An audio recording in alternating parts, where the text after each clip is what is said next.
കഴിഞ്ഞ് വാലിയെ കണ്ടുകൂടി ഹംസ പുഷ്കരണത്തിനടുത്ത് വന്നു. അപ്പോൾ തെക്ക് ഭാഗത്ത് കൽപ്പടവിന്റെ മുകളിൽ ശ്രീരാമകൃഷ്ണൻ നിൽക്കുന്നു.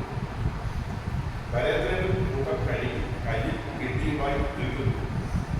ഭഗവാൻ പറഞ്ഞു, നോക്കൂ, കുറച്ചുകൂടി അടുപ്പിച്ച് വരണം. നിങ്ങളൊക്കെ പുതുതായി വരുന്നത് പുതിയതായി പരിചയമായ ശേഷം സാധാരണമായി ആളുകൾ മാപ്പിളയെ പോലെ കൂടെ കൂടെ തമ്മിൽ തമ്മിൽ കാണുന്നു.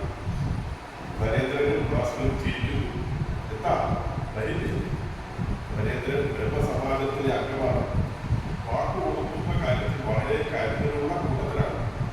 ചിരിച്ചുകൊണ്ട് പറഞ്ഞു, നാട്ടെ ശ്രമിക്കാം.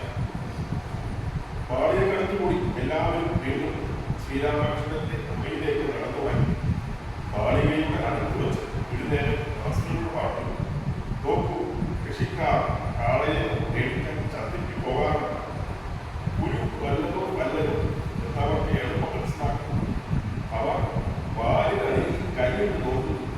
ചില മുനികൾ വാലിനടിയിൽ കൈയിട്ടാലും ചുമ്മാ കിടക്കും. അത്തരം ഗുരുവിനെ വാങ്ങുകയില്ല.